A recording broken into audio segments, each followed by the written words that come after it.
Nós estamos perigosamente próximos do ponto de não retorno, diz cientista climático em relação ao futuro da floresta amazônica. Artigo de Jonathan Watts, publicado dia 26 de junho de 2025 no prestigioso jornal britânico The Guardian. Por mais de 3 décadas, o cientista climático Carlos Nobre tem nos alertado que o desmatamento da Amazônia poderia levar esse importante ecossistema global além do ponto de não retorno.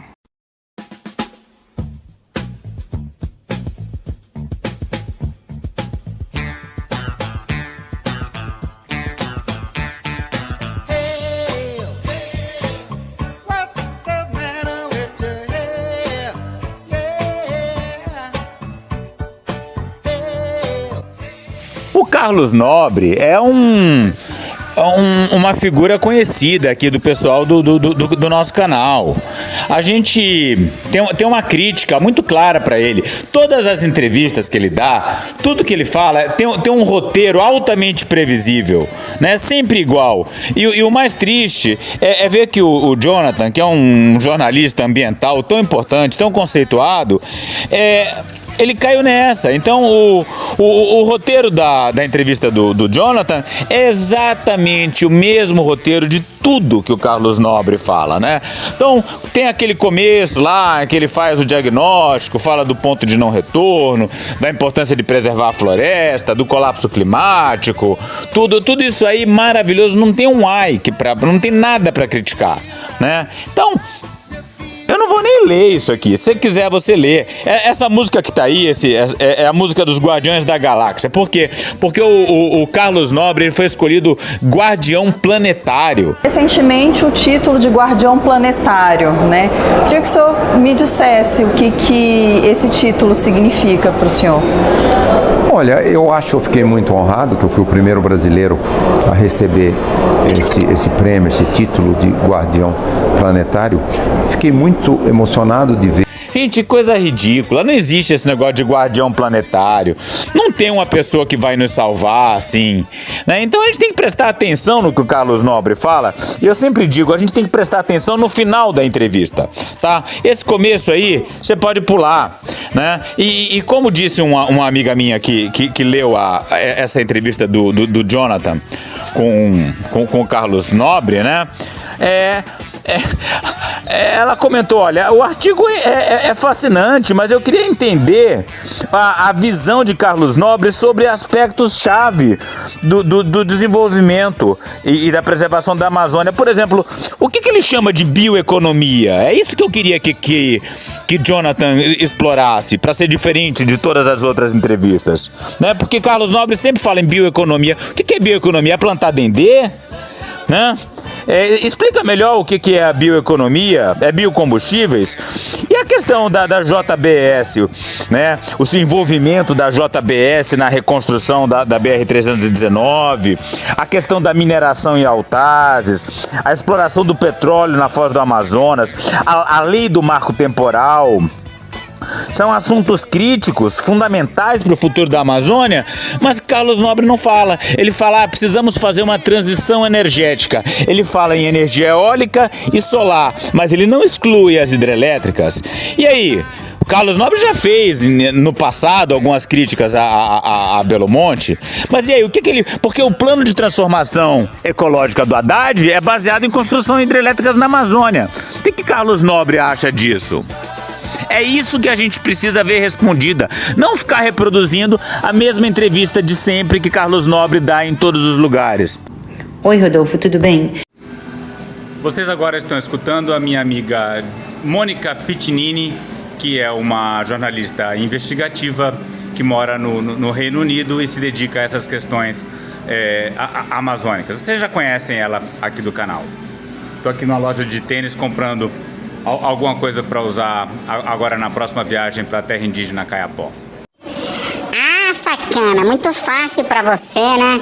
Você aí com um saláriozão de professor, comprando tênis novo, ó. Ó, compra aquele ali, ó, esse azul aí, eu gostei. Quanto é que custa isso aí? Isso aí é metade do salário de um trabalhador. Aí fica falando contra a hidrelétrica, contra a fazenda, contra a mineração, contra tudo. E se eu ganhasse saláriozão de professor, eu também era contra tudo. Olha, esse aí é bonitão, hein? Gostei. Quanto é que custa isso aí? Quantos meses o trabalhador médio tem que economizar para comprar isso aí? Então, a minha opinião em relação a esse assunto é o seguinte: a função dos jornalistas, bem como dos cientistas, é de que os mesmos devem proteger e defender a verdade, né? Proteger a nossa floresta amazônica.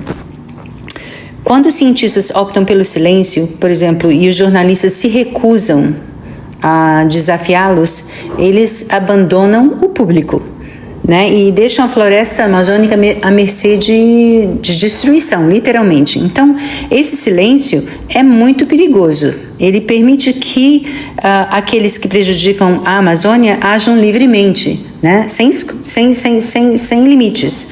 Os cientistas devem, na verdade, se manifestar sobre os projetos que estão ameaçando a Amazônia. Isso sem dúvida, porque os mesmos eles têm acesso a todos os dados e a responsabilidade de usar esses dados. Tá? Então eu pulei o grosso da entrevista e fui lá pro final, a parte realmente crítica, problemática do Carlos Nobre. Então, lá no finzinho do artigo, o Jonathan pergunta como que o ponto de não retorno da Amazônia pode ser prevenido, né? Como a gente pode evitar o ponto de não retorno da Amazônia? Então, a primeira coisa que a gente deve dizer é que não pode, não tem como evitar. O clima do planeta vai continuar esquentando e a floresta amazônica vai colapsar. Presta atenção, cara, parece idiota. Você fala, não tem jeito, vai colapsar de todo jeito. Quem é que vai querer ouvir o que você tá falando? Ah, não tem jeito, foda-se tudo então. Tanto faz, não tem nada que possa ser feito.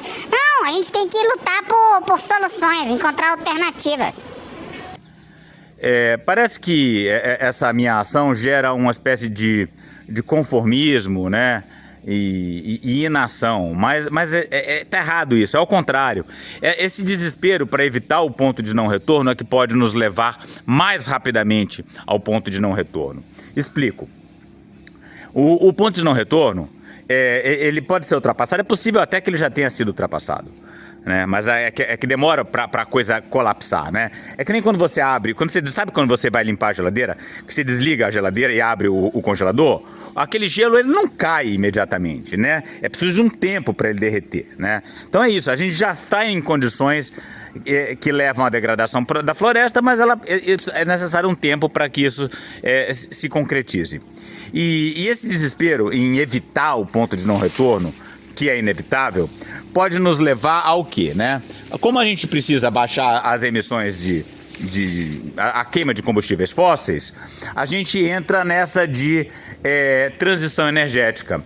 E nessa de transição energética, você pode terminar apoiando, por exemplo, a construção de uma nova barragem aqui no Xingu, que nem Belo Monte está pedindo. Você pode passar a apoiar a construção das hidrelétricas no Tapajós.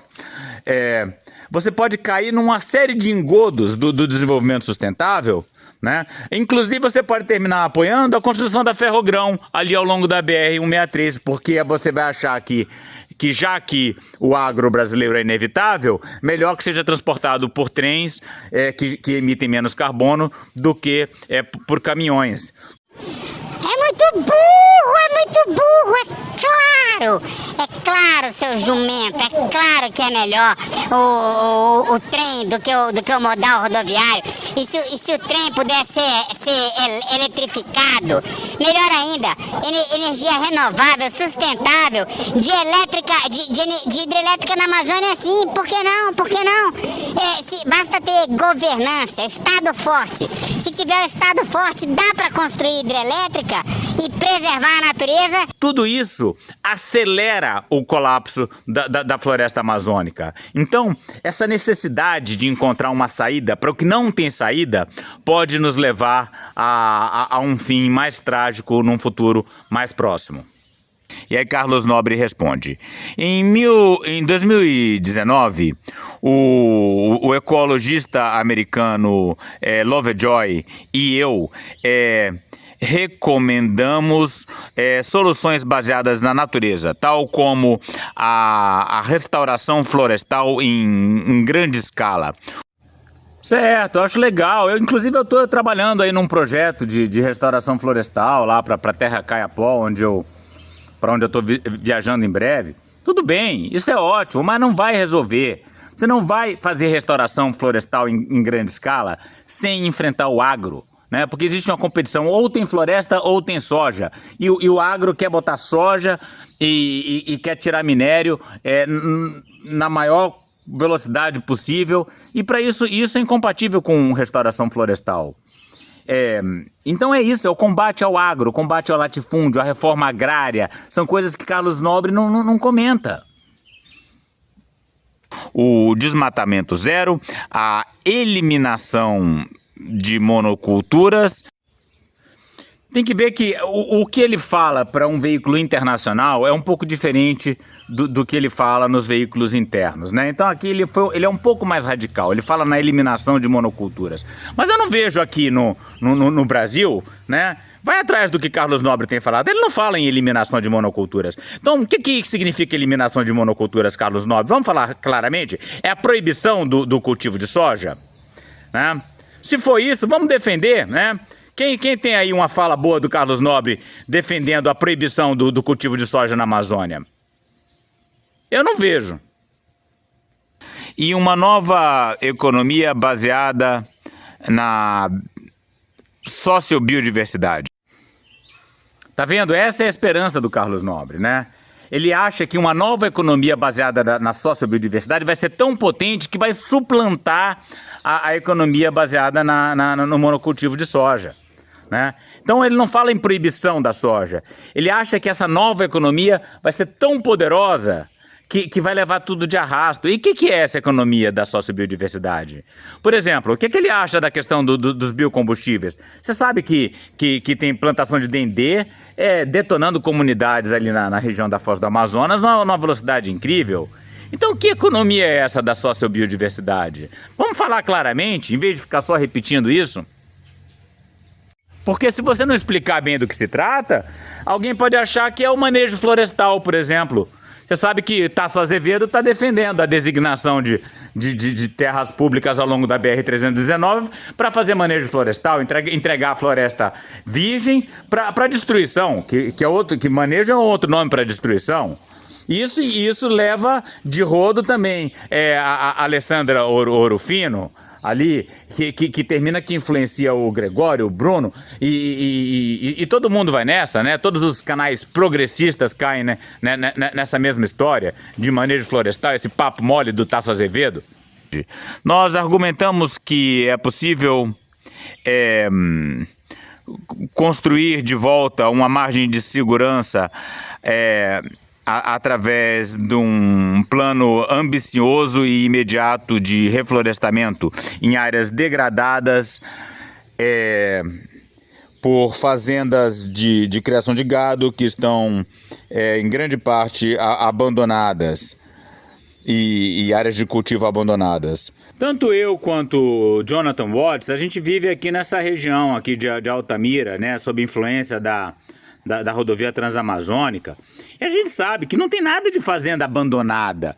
Existem fazendas de baixíssima produtividade, porque a onda desses fazendeiros é acumular mais e mais terra. Então, às vezes, você tem um pasto degradado que, em vez de recuperar o pasto, o fazendeiro está preocupado em desmatar uma outra área mais adiante, né, para poder acumular mais terra sob seu nome.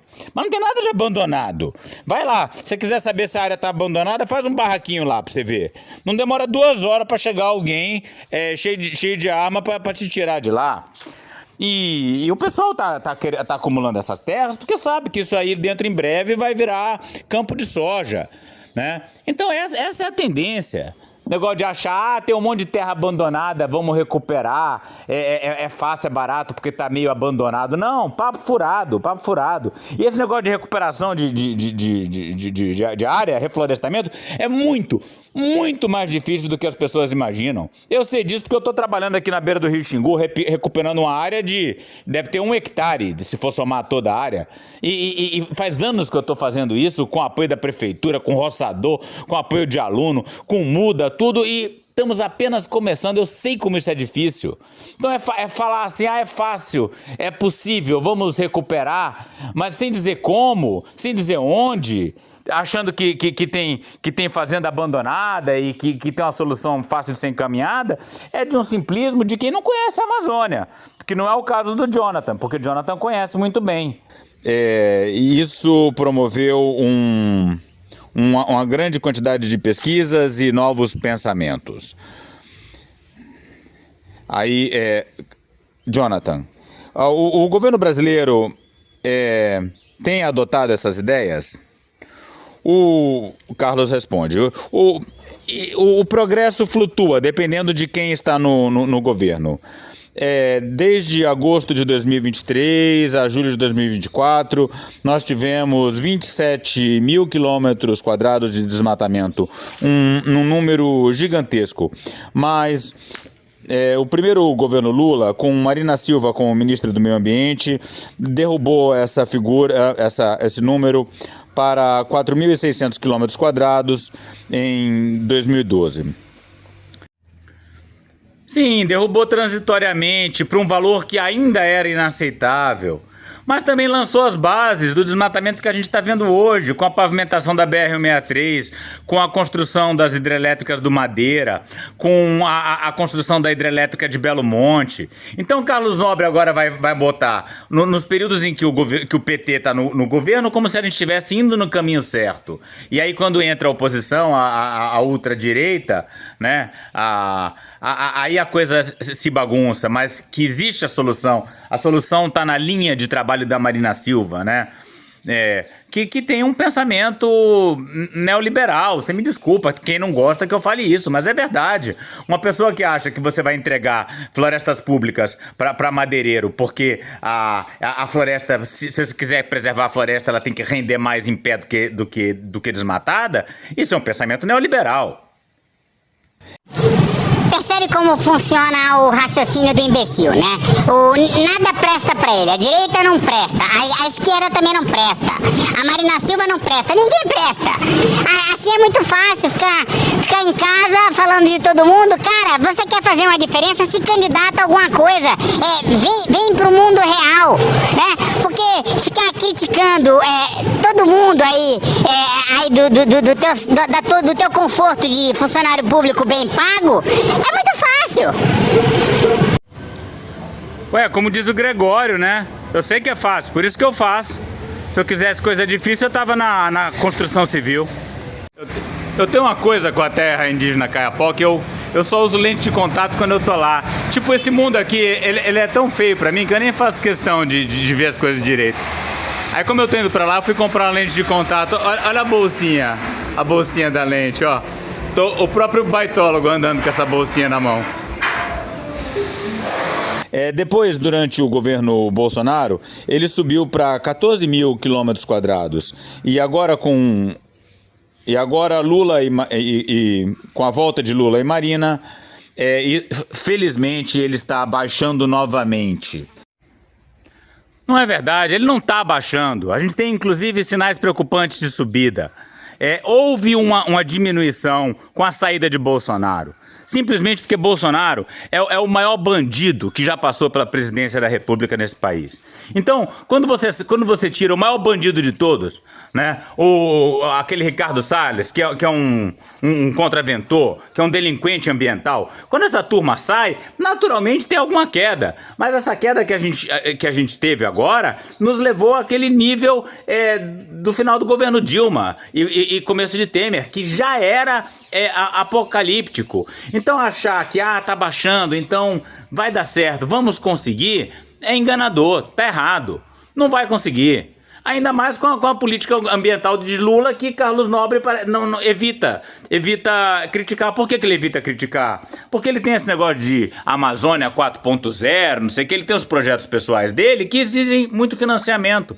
Então ele precisa ele não pode criticar o governo. E como ele não pode criticar o governo, fica soltando esse papo aí de falsa esperança.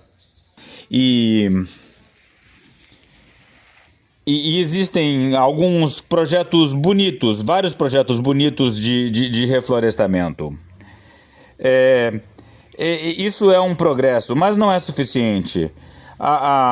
Agora eu estou dizendo para Marina Silva, vamos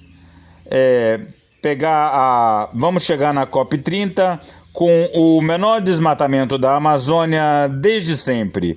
Menos de 4.000 quilômetros quadrados, quem sabe?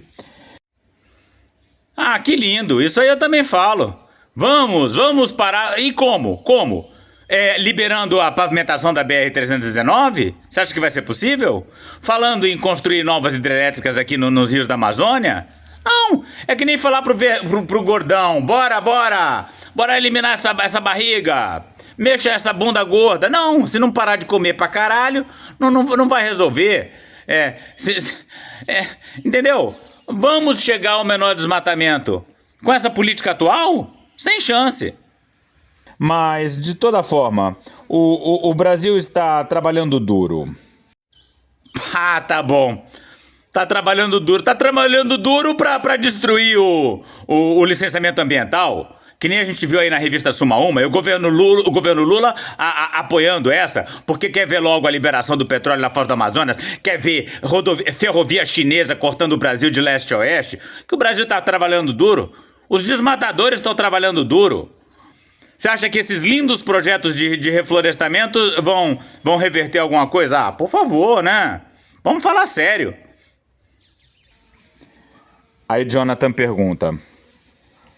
você tem alertado sobre atividades criminosas que são um novo risco. Por quê? Essa parte é a pior. É a pior. Porque o que acontece? Quem está atacando fogo no Brasil é o agro. Agro, a indústria riqueza do Brasil. Agro é tech, agro é pop, agro é tudo. Tá na Globo. Não é o PCC, né? Existe uma teoria da conspiração dizendo que é o PCC... Que é o criminoso, que é o traficante. Não é o agro. É o agro. E como Carlos Nobre não quer criticar o agro, porque o governo Lula é aliado do agro, ele vem com essa história de que quem tá atacando é o crime organizado. Porra! Não, e Jonathan conhece Altamira. Jonathan sabe como é que são os fazendeiros. A gente não vai chamar esse povo de criminoso. Quer dizer, até mas não é isso. Né? É a elite local, é a burguesia local. Não é bandido, traficante de droga que tá atacando fogo na fazenda, como o Carlos Nobre parece querer sugerir. E Jonathan parece que comprou essa narrativa. Ano passado nós tivemos um número recorde de incêndios florestais em todos os biomas da América do Sul. De janeiro a novembro de 2004, a Amazônia teve mais de 150 mil incêndios. Estudos do INPE mostram alguma coisa muito, muito séria acontecendo. Mais de 98% desses incêndios florestais foram criados pelo homem. E não foram causados por raios. Isso é muito preocupante. Porque mesmo quando nós estamos diminuindo o desmatamento, o crime organizado está fazendo ele pior.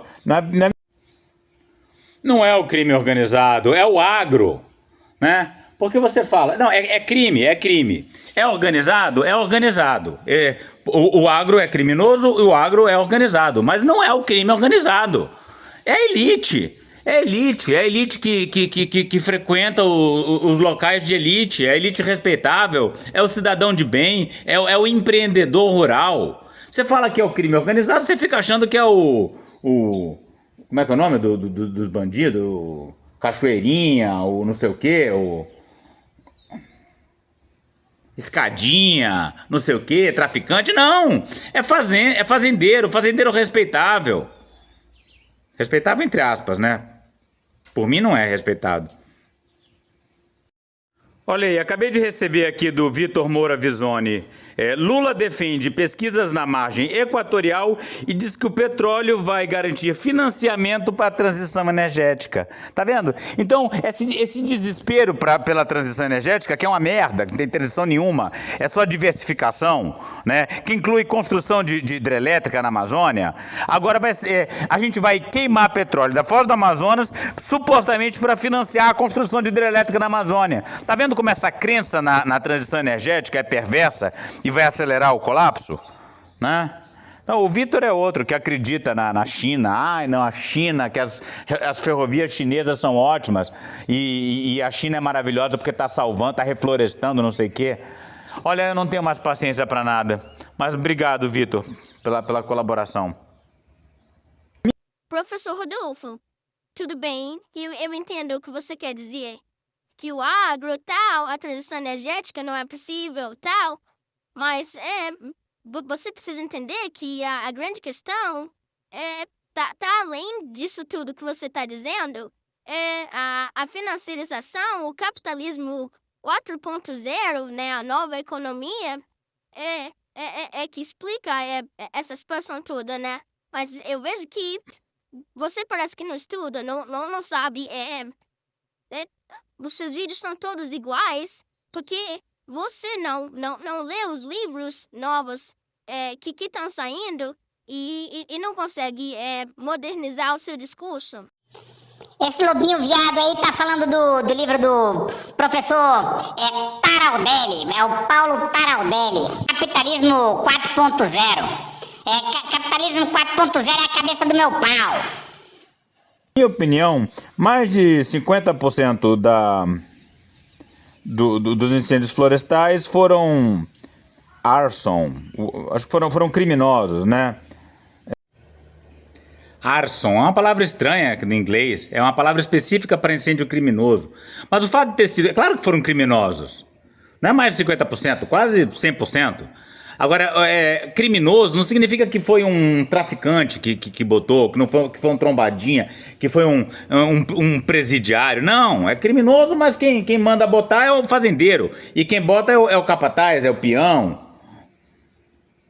O arson. Em todos os países amazônicos estão tentando reduzir o desmatamento. Isso é maravilhoso.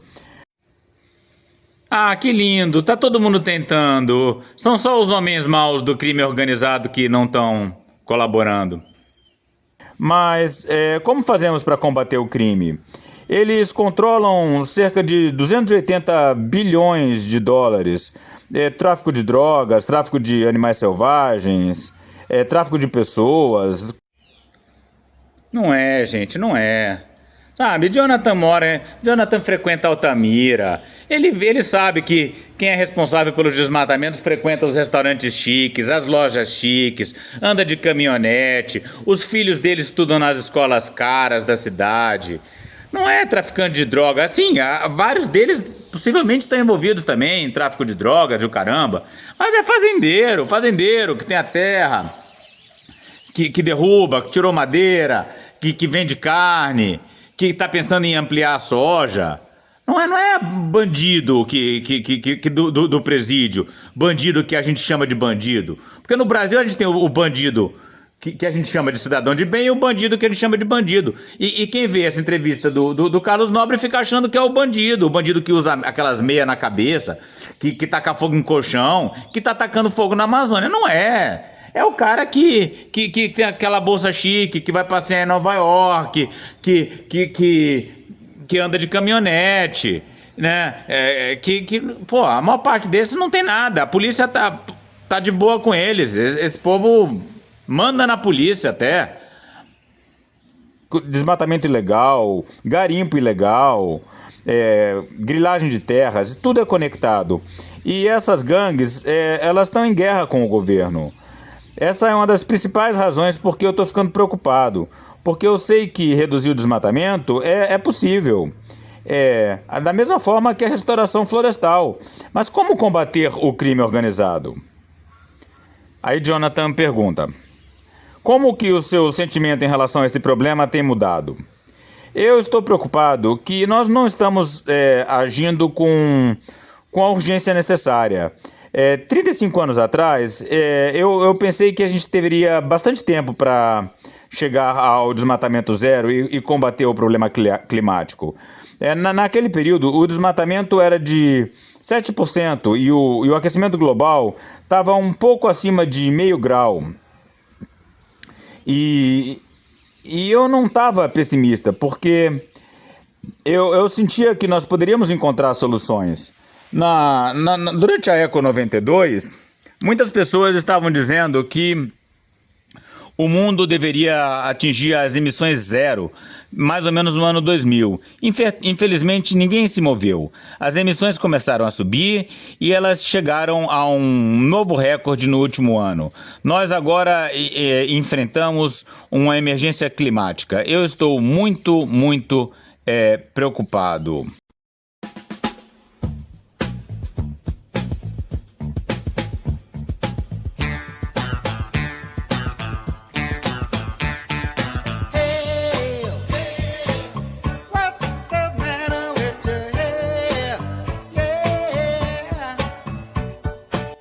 Muito, muito preocupado, mas fica com essa conversa mole de quem tá atacando fogo na floresta é o traficante, é o bandido, é o Fernandinho Beiramar.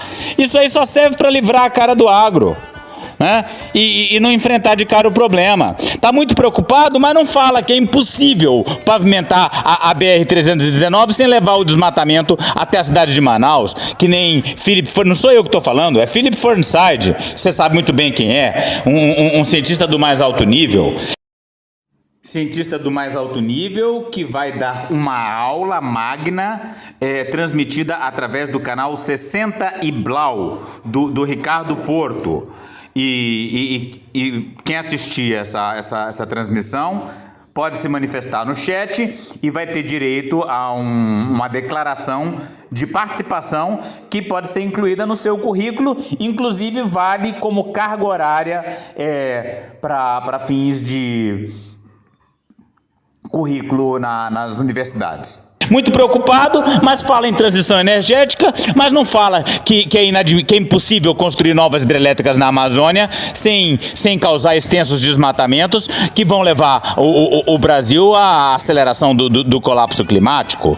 Então, sabe, fica falando, economia, biotecnologia 4.0, não sei o que, Amazônia 2.0, bioeconomia. E como é que é essa bioeconomia? Ninguém pergunta, né? E os biocombustíveis, que estão se revelando uma desgraça? Não, isso aí ninguém fala. Eles só falam em eletrificação da rota. Não, você é burro, cara, que loucura. Desculpa, eletrificação da frota. Como você é burro. Até a pecuária, né, que é tão daninha, ele vem com um papo de pecuária regenerativa, que é uma conversa mole que serve para qualquer pecuarista dizer que a sua criação de gado não vai ser destrutiva porque é regenerativa. Conversa de Carlos Nobre. A pecuária regenerativa é melhor porque o bezerro cresce mais e a gente pode abater mais jovem, então vai emitir menos gases. Não, isso é papo furado, sabe? Tem que parar completamente a expansão do agro. Não pode fazer mega obras na Amazônia. Ferrogrão é um desastre, a BR-319 é um desastre, a hidrovia Tocantins-Araguaia é um desastre. Então, ou você fala tudo isso claramente, ou você não está colaborando com a solução do problema. E Carlos Nobre não fala claramente. E é por isso que eu recomendo que você, quando tiver alguma entrevista dele, preste atenção mais no que ele não fala do que no que ele fala. O que ele não fala é que é o problema. Ele não fala contra hidrelétricas na Amazônia. Ele não fala contra a BR. Ele não fala que o manejo florestal sustentável fragiliza a floresta e piora o problema. Tá? Então, era isso. Não tem muita novidade não, todo mundo aqui do canal já sabe, mas a novidade é ver o Jonathan Watts, que a gente gosta tanto, engolindo essa conversa aí do Carlos Nobre e jogando aí pro mundo, através do The Guardian, um papo mole que a gente está acostumado aqui dentro. Quer dizer, a gente denuncia faz tempo aqui no canal. O povo brasileiro engole essa, né? Porque não tá... Para poder entender a farsa disso aí, tem que estar enfiado no problema, né? Que nem eu estou e Jonathan Watts também, porque Jonathan Watts conhece a Amazônia de dentro. Então, e ao mesmo tempo, os jornalistas devem fazer perguntas difíceis e desafiadoras, e não perguntas que agradam o entrevistado. Então, qualquer outra coisa, eu creio que seja cumplicidade, nada mais.